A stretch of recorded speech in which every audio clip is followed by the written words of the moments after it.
Hello and welcome to this presentation.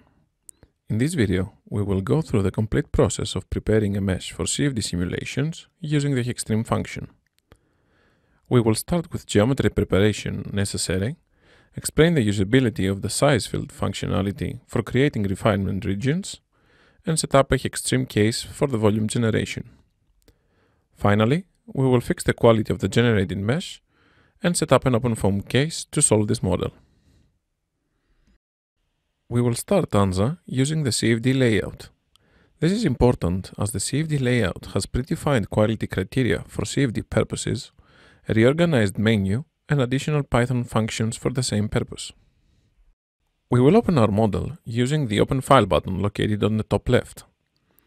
The model that we will use is of the ANSA format. Once the model is opened, we will perform some basic geometry checks using the Checks Manager.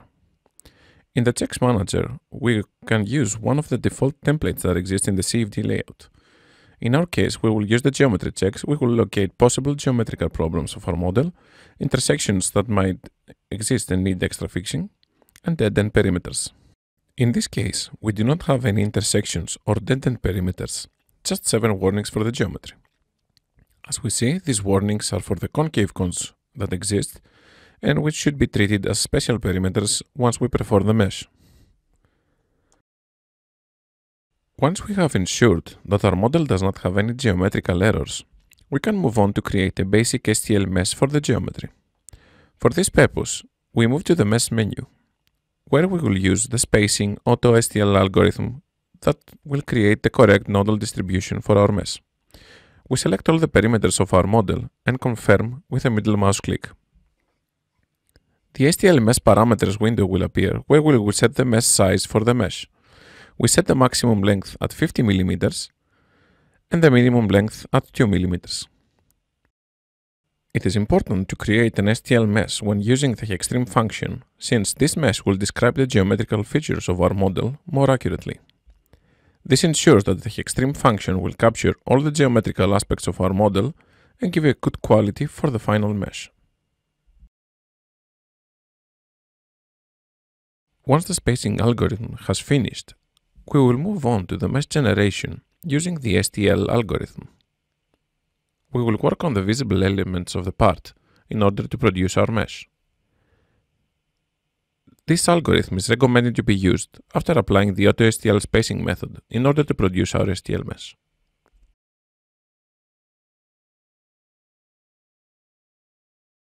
After we get our mesh, we can look around and see that the STL surface mesh we have created has captured all the geometrical features of the model. To ensure that we do not have any additional errors or intersections on the surface mesh we created, we will use again the Checks Manager. This time, we will move back to the available templates and use the Surface Mesh Checks template. This template will search for any unmeshed areas on the model, possible intersections, and other errors that we might have on our surface mesh.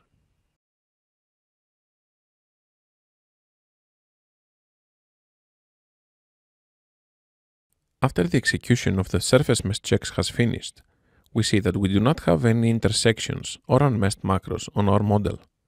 We only get some warnings on the rest of the checks, but this is of no concern at the moment, since this mesh will only be used for the Hextream process and is not the final one. So once we have created an STL surface mesh on our model, we can move on with process. Before we set up the Hextream process, we can create some extra refinement zones. The user can impose additional mesh size controls in the cell and volume mesh using size field. Once the size field window opens, we can directly create a new size field. The size field can consist of different rules which can be added using the New Rule button. The size field rules can be closed surface for PIDs from isosurface results, surface offset for PIDs that will be offset and swept, cylinder for radial and axial 3D curve sources, sphere for using 3D point sources, and size boxes. Let's go ahead and create a new surface offset rule. For each rule, we should select the PIDs that will be used in the Contents tab, so we will open the Contents menu. We will create a filter to select only the mirrors of the car, and once we click on Apply, only the PIDs of the mirrors are selected. Once we've selected our contents, let's open the CFD Parameters tab. In the CFD Parameters, we will set the offset of the PIDs at 50 mm and enable the variable shape option for the surface offset. We will set the sweep direction to be on the x-axis, select the sweep distance at 1000 mm and the offset at sweep end to be at 20 mm.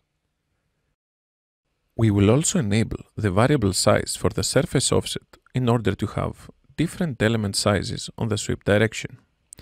We set the maximum surface and volume lengths at the start to be at 4 mm, the growth rate at the sweep direction to be at 1.005, the growth rate at the offset direction to be at 1, and finally, the maximum surface and volume length to be at 8 mm.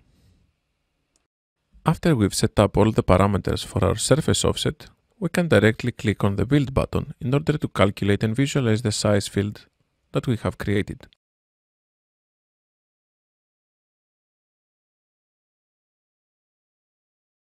Once the build process has finished, we can directly visualize the size field that we have created.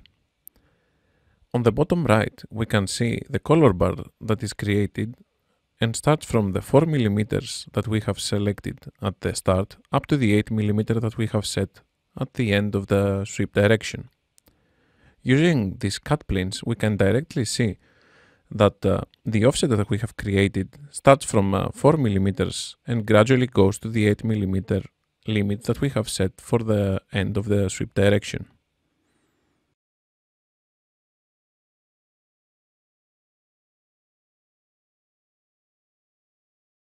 We can directly edit the size field that we created in order to add additional rules.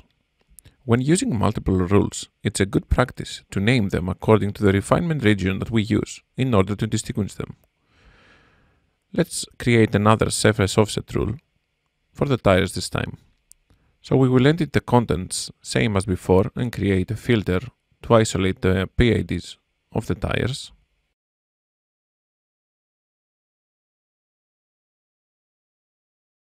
And then we set the CFD parameters same as before.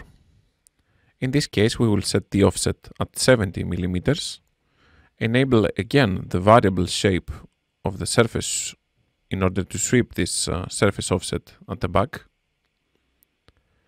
Select the offset at the sweep end at 50 mm. Use again the variable size at 4 mm for the maximum surface and volume lengths at the sweep start. Same values for the growth rate as before. And the maximum surface and volume length at the sweep end to be again at 8 mm. Once we have selected our variables, we can directly build the new size field.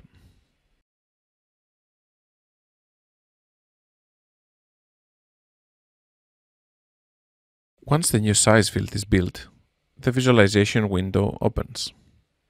As we can see in this case, the new rule for the tire surface offset has been added.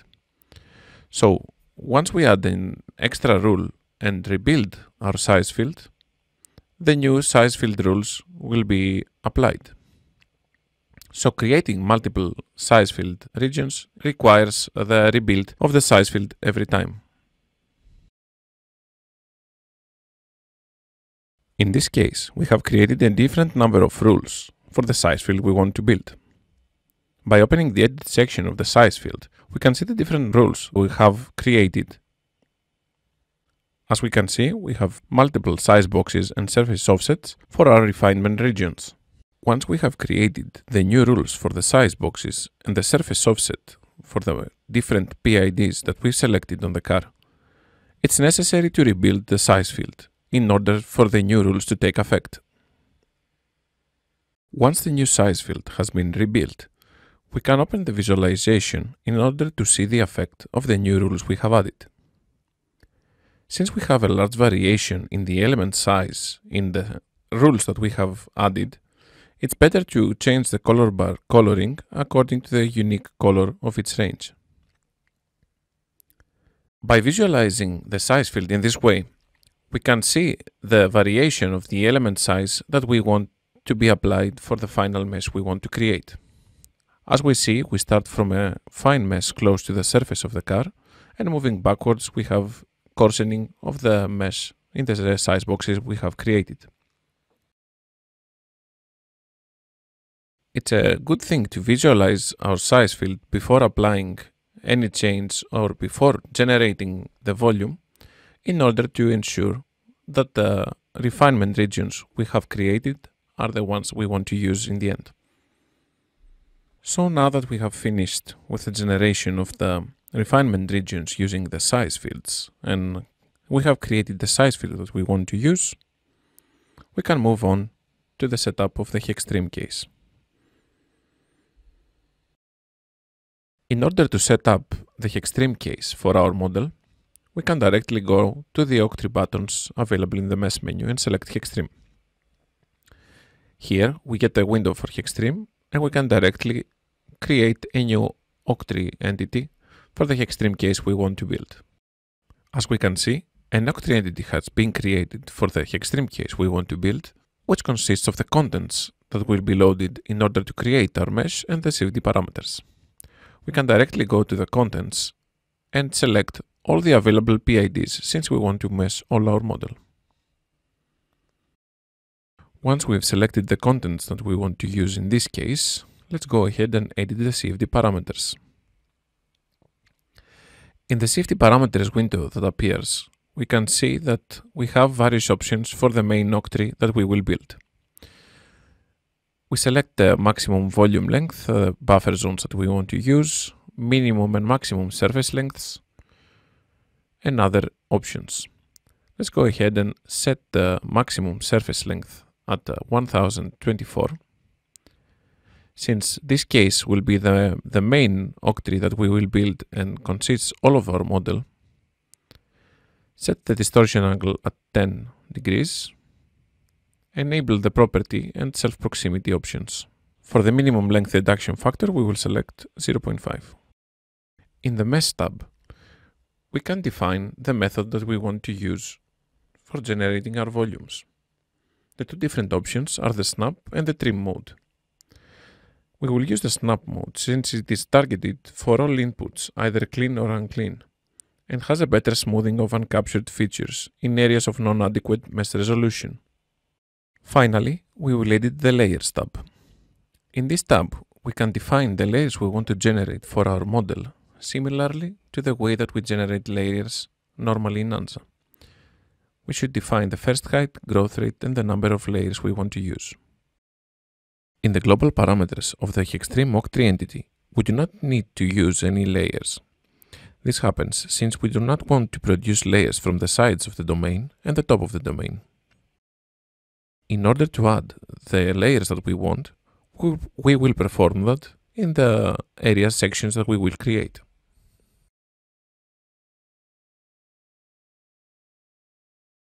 Now, since these are the global parameters that we have set for our Octree, in order to get extra refinement in areas that are of interest and create more fine mesh in these areas, we should create variable areas in order to assign different minimum and maximum surface length values. Let's create an area for the mirror and the pillars of the car. Since in this case we want to create multiple areas, it's better to name the areas according to the sections that we're using. Again, in the content section, we will create a filter in order to isolate the PIDs that belong only to the mirrors and the pillars.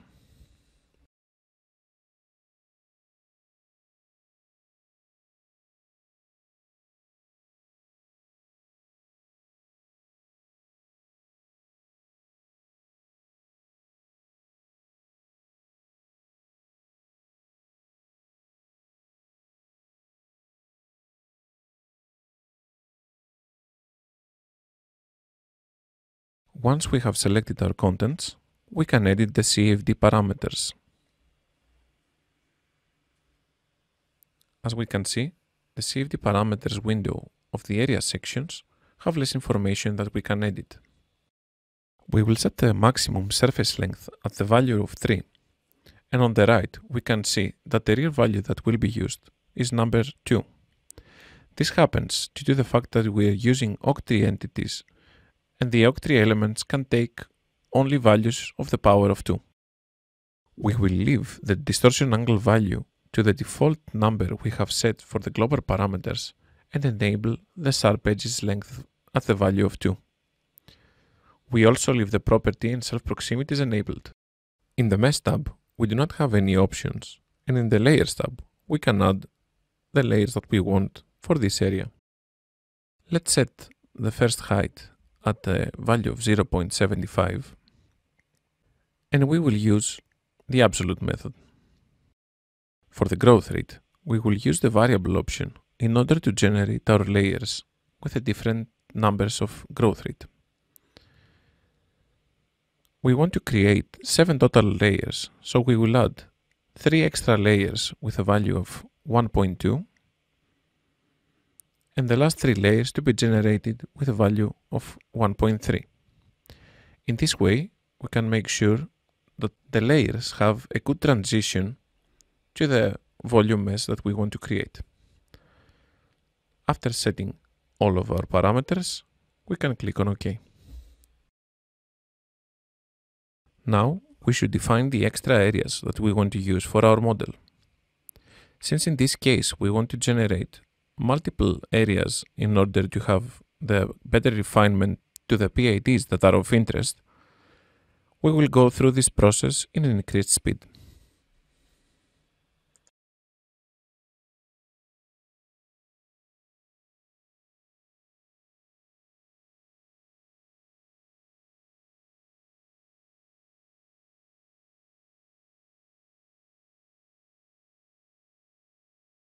Once we have defined all the different areas in our octree entity, we will move to the volume definition. For the volume definition, we will use the inner and largest method and leave the number of largest volumes to the number 1. Here we can select the maximum volume length that the elements will take and also assign a property name if needed. Before running the Hextream entity that we have created, it's recommended to name the entity accordingly. Since in this case we want to produce a mesh with wall functions, we will call this Hextream wall functions. This is done in order to be able to generate multiple Hextream entities and run every time the one that we want.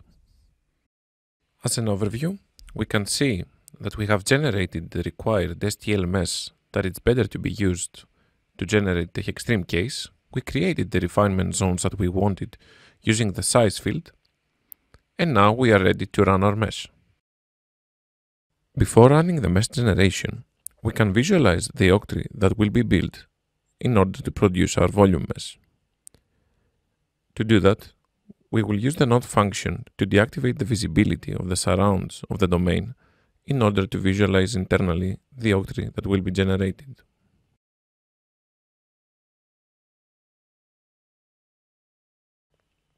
Once we have done that, we click on the Visualize button in order to visualize the octree. Similarly to the functionality of the size field, in the Visualize window, we can select the number of cut planes that we want to produce in order to visualize internally the octree that we will build. In this case, we use an X and Y plane in order to visualize the octree close to the surface. If we zoom closer to the surface of the car, we can see the octree elements that will be built around the car. Also, the color bar shows us the element size that will be used in order to generate the surface and volume elements. The size field and size boxes that we generated as refinement regions in the wake of the car can also be seen here. It is important to visualize the octree entity that we use for generating the Hextream mesh before running our case, since we get an estimation of the volume elements that we will produce. In this case, we get an estimation of 80 million elements for the core and 80 million for the layers that will be generated, so we can expect a mesh of 160 million elements. Once we are done, we can close the Visualize window, bring everything back to visible using the All button, and directly run our Hextreme case in order to get our mesh. Depending on the element size that we have selected for the different parts of our model, this process can take several hours. Once the process has finished, we can see that we generated 150 million elements approximately. Since in this case we are using light volume representation to save memory, we can visualize the volume elements using the cut planes. By enabling the cut plane visibility, we can see the ZX plane that we have created. By zooming close to the surface of the car, we can see in more detail some of the aspects of the mesh that we have created for this model. We can see that we generated the 7 layers that we wanted, and since we used a small element size for the volume elements, we can see that we have a good transition from the layers to the volume. Also, we can see the size boxes that we have created and the refinement that is performed in the wake of the car. In order to visualize the surface mesh that we have generated on this geometry, we will use the Node function from the Focus Group buttons. We change to the PID selection and deactivate the surrounding walls of the box. We also deactivate the visibility of the size boxes in order to visualize only the surface mesh. Close to the surface, we can see that we have generated a quad dominant mesh with a good refinement that has captured all the details of the model that we wanted to capture. So now, after a quick inspection of the surface and volume mesh that we have generated, we can bring everything back to visible and perform a quality check on our mesh in order to see if it needs any correction. For this purpose, we need to define the proper quality criteria that we want to use in order to check our mesh. This can be done using the Set Quality Criteria function from the User Script buttons. Enabling the Set Quality Criteria function gives us the option to select the solver that we want to use and the criteria that we want to have. In this case, we will use the OpenFOAM standard criteria with a Hextreme option for the polyhedral mesh since we produced a Hextreme mesh, and apply them to the Quality Criteria tab. As we can see, the quality criteria have been successfully loaded to the Quality Criteria tab, both for the cell and the solid elements.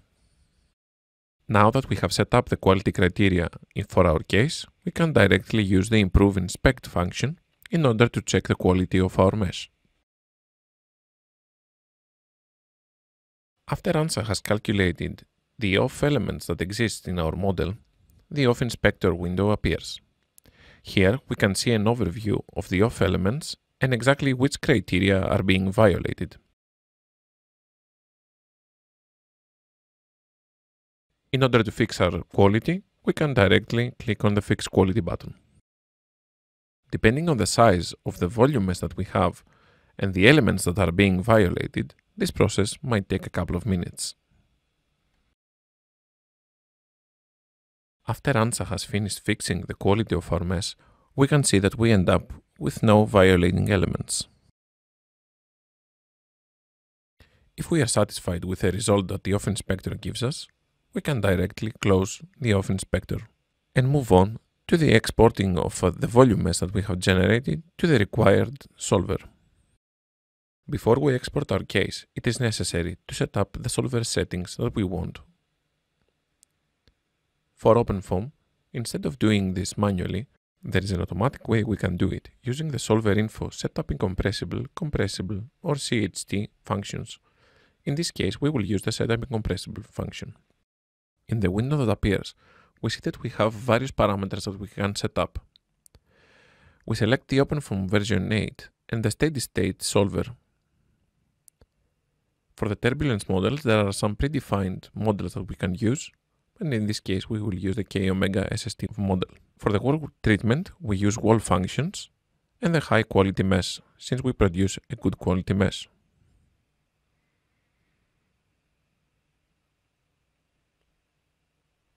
Now, since in our domain we have an inlet and an outlet, we use the inlet-outlet domain type. For this, it is necessary now to define the inlet that we want to provide to the solver and the outlet PID that we want to provide for our solver.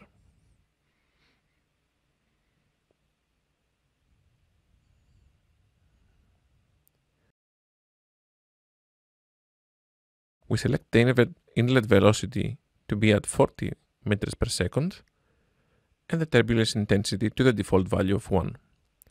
We leave the fluid density and viscosity to the default values, since these are the values that are of standard air. We will set the iterations to be at 5000 in order to get our results, and write our results every 300 iterations by only keeping the last iteration. In the number of the composed domains, we can select the number of processors we want our process to run. So we will set this at 20. In order to get an evaluation of the force coefficients from the OpenFOAM solver, we need to select the wall PIDs that we want in order to calculate these forces. By pressing the question mark button, the property ID window appears. We can select the walls that we want to use either by going through this list and selecting them one by one and clicking OK, or an easier way might be to isolate them on screen and select them with a box selection. To do this, we will use again the node function in order to isolate the surface of the car. With the node function, we select all the properties that we don't need and we leave visible only the surface of the car. Once we have made sure that we have isolated only the car geometry, we go again to the wall PID window, press the question mark, and select everything with a box selection. In this way, we can see that we have selected only the surfaces of the car, and these have been loaded in the list that will be used for the wall PIDs in order to perform the force coefficient calculation. We should also change the area of reference to the correct value in order to compute the force coefficients. If we move to the Moving and Porous Zones tab, we can see that we have the possibility of defining rotational movement zones or porous zones. These can be automatically detected, and we can set up their parameters in order to use them. Once everything is completed, we can press on the Setup Case button in order to set up this OpenFOAM case.